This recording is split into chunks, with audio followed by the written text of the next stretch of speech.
I wish you a great, great day. And if you would please now join me in welcoming Matt Cain, our CEO, to kick off the day. Thank you, everybody.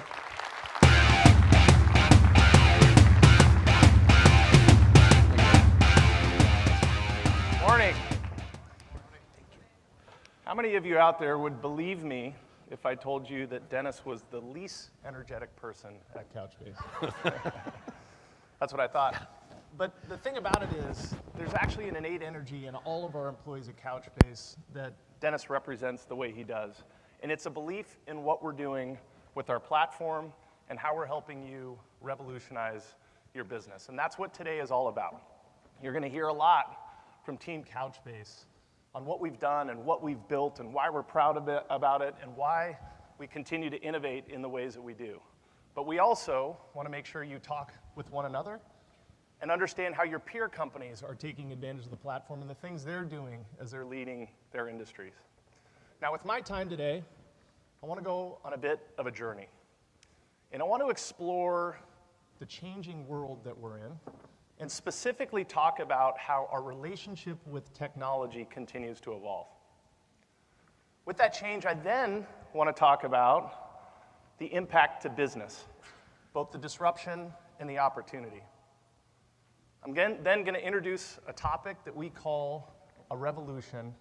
I'm going to close out by telling you why Couchbase is your revolutionary partner. Sound like a plan? Yes. Good. The world is changing, and we all know that. But specifically, it's how we use technology in every aspect of our lives. How we shop, how we learn, how we educate ourselves, and how we play. And it's impacting literally everything that we do. But as I start to further look at that, the way I think about it is our expectations of what technology can do for us are changing. My wife and I have 3 little girls, 10, 7, and 4. And they're lovely and energetic and intellectually curious. One of my favorite things as a dad is to watch the human brain evolve and mature. Personality, sense of humor, intellectual curiosity. One of my favorite parts about that is watching how they interact with technology and thinking about how their expectations of what technology can do for them are completely different than was the case when I was their age. Because they didn't grow up with the same constraints that I did. They're part of a generation where technology is just part of what they do. Anytime they walk up to a screen, they expect that screen not to just be a touch screen, but they expect it to work on their behalf. Any type of content, at any moment, on any device, regardless of connectivity. I mean, we could be driving around in a car and they say, I want to watch a Netflix video on the screen that's sitting in, by the dashboard. And I start to explain, well, that's not available, and they look at me with these eyes like, you're a fool. Come on, there's a screen, make it work. And it's indicative of the expectation difference. But the reality is that's happening across generations. I recently bought a car. Now, my wife often reminds me that patience is not one of my virtues. I cannot stand going into a car dealership. I don't like the experience. I don't like the constraint of the inventory that happens to exist at that dealer. I don't like the back and forth. So this time when I bought a car, it was different than it ever has been. It was an online experience. My expectations were fundamentally different. I wanted to find inventory wherever it was. I wasn't going to sacrifice the features that I was after, and I wasn't going to go through the experience that I didn't like. Completely different. I had different expectations. My experience was fantastic. My healthcare provider happens to work through Stanford University. Gone are the days that I go into the office and sit there and wait and try to get 15 minutes after an hour-long visit. Our interactions are almost exclusively now via an application that is supported by the entirety of Stanford Healthcare. Prescriptions, appointments, test results, linkages across physicians, and that's the type of experience that I now have come to expect, and that's why I give my business to this physician as opposed to another. Ladies and gentlemen, welcome to the engagement economy. The engagement economy is about new customer experiences, and we all know this. We expect these experiences to be personalized, feature-rich, happening all the time on any device, regardless of where we are. And we expect that our second interaction with a particular company is better than the first. I don't want to put my information in a second time that I've already done. I want the organization that I'm interacting with digitally to tell me things that I'm not even asking. And this is what the economy, the engagement economy, is all about. PwC recently conducted a study, and that study showed that customers are now the most disruptive force in business. So think about that. How many times have we all been in conference rooms at our respective companies and we're studying the competition? If we can go just a little faster than so-and-so, or if we can get this product out a little bit earlier than the other company. Well, the reality is that's no longer an approach that's going to work, because you have to be maniacally focused on the customer and create new customer experiences. Now, how powerful is this? Well, let's start with when you get something wrong. 89% of us that have a bad digital experience aren't going to give that company a second chance. We're done. We move on to the competition. And by 2020, it's predicted that customer experience is going to be more important than product or price. So think about that. We all go on journeys to acquire a good or a service. The experience we have along that journey and how much we like that experience is going to be more indicative of how much we're willing to spend and how many times we're willing to come back and how we're going to recommend that good or service to our friend than the good or service itself. Customer experience is the differentiator. But the engagement economy is about more than just customer experience. It's about disruption. So let's look at what that impact is having across the world of business. This is an amazing statistic to me. In the last 15 years, 52% of the S&P 500 have disappeared. Think about that. Those are some of the largest companies on the planet. If we stood here a decade and a half ago and I said half of the world's largest companies are going to go away, who would have believed that? What's more astonishing is that this pace of change is increasing.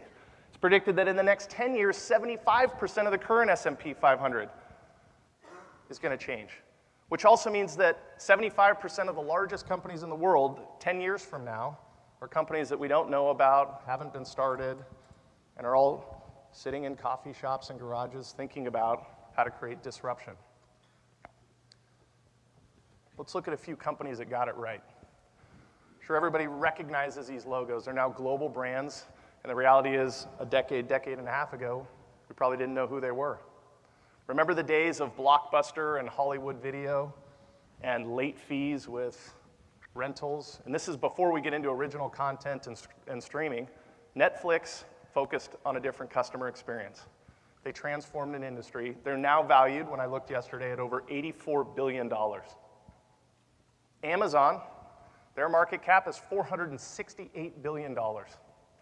On the retail side alone, if you look at Walmart, Costco, Target, Macy's, and Kohl's, they're bigger than all of those combined. Tesla, $54 billion company, more valuable than Ford, General Motors, and BMW. And what's particularly amazing about them is that they've done that by delivering less than 100,000 vehicles per year, when the largest manufacturers are doing 10 million vehicles per year. How about Airbnb? They're still private, but their valuation is more than Hilton and Hyatt combined. And they're doing that with less than 1% of the combined workforces of those two companies. LinkedIn has completely changed the relationship that companies have with employers. They've transformed the industry of corporate recruiting. And when they were acquired, they were worth $26 billion, and imagine how much more value they're going to create with the help of the leverage of Microsoft. These are the companies that have focused on new experiences, and this is what's possible. So what does that all add up to? When you look around the world and you think about the companies that are trying to create these very experiences that we're talking about, by 2019, it's predicted that there's going to be $2.2 trillion spent on digital transformation. That's up 60% from 2 years ago. So this number continues to accelerate. That's a lot of money. So we went out and commissioned a survey of 450 people who are responsible for allocating these $2.2 trillion. CIOs, chief digital officers, IT organizations, and we asked them, how's this working? How is this allocation of spend accomplishing the objectives that you're after? The results were pretty fascinating. 90% of them told us that their digital initiatives are failing. They're either not working at all or only delivering marginal improvement. 84% of those pointed to their legacy database as a reason they can't create the very experiences that they're in pursuit of. $2.2 trillion not doing what it's intended to do. So something's got to change. And let's explore what that is. But let's also not forget that succeeding in the engagement economy is possible. And imagine what's up for grabs. A place in the S&P 500 when you're not even known about.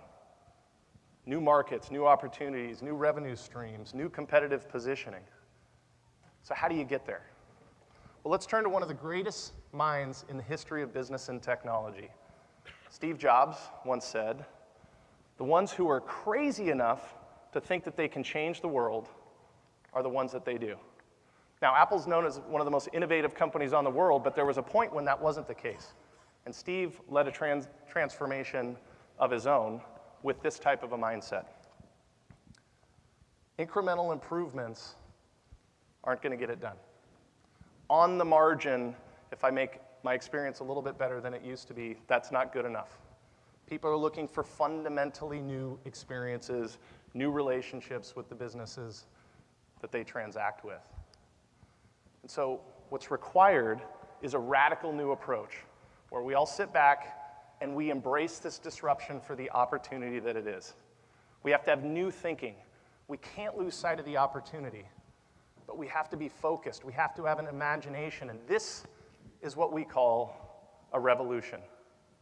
Never forgetting what's possible, but thinking about it without the constraints. It's not about the experiences that I created before, it's about what do I need to do in the future, and knowing that new technology is making that possible.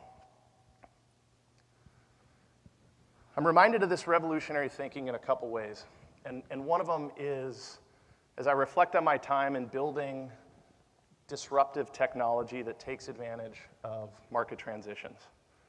And it always fascinates me when I look back on that and think about what made the difference. And so often, it starts with one meeting. One engineer, one product manager, one manager, whatever the role is, someone shows up with the attitude that tomorrow has to be better than today. And they do that with a relentless focus, not forgetting about what's possible, on driving change. And that attitude starts to spread, and innovation starts to happen, and success starts to grow. And then all of a sudden people say, well, this was meant to happen, but they forget when they look back that it was that mindset that drove that change. I was recently talking to a leading venture capitalist here in Silicon Valley. He's been a very successful investor, also has run companies. And we had, the casual conversation, how are you doing? Good, not very deep. I then said, what do you like most about your job? And something in the conversation changed. He perked up. You could see a level of energy that hadn't happened in our interaction. And he said, I sit down with entrepreneurs at the point that something amazing is about to happen. And we explore ideas, and we talk about what's possible. And it's the beginning of something great. And I go from coffee shop to coffee shop around Silicon Valley, meeting room to meeting room, looking for the next idea. What is he looking for? He's looking to create a revolution. And that's what drives him. That's what intrinsically motivates him. Driving a revolution, creating impact, driving change. So the 90% on digital transformation projects that are struggling, a lot of it is about mindset. How about the 84%? What do companies need to create these experiences? Well, first, they've got to solve some fundamental problems. They have to improve a customer experience and drive the type of engagement that we talk about, but they also have to do that quickly, drive innovation, and get to market. Now, despite the fact that there's a lot of money being spent on digital transformation, that doesn't mean that resources are endless, dollars or people. In fact, when you study those things, in some cases they are trending down, particularly on the human resources side. So companies have to be mindful of their spend and the cost effectiveness of these new solutions that are creating these experiences. So when I go around and talk to our customers around the world and spend time with many of you in the room, what do you tell me?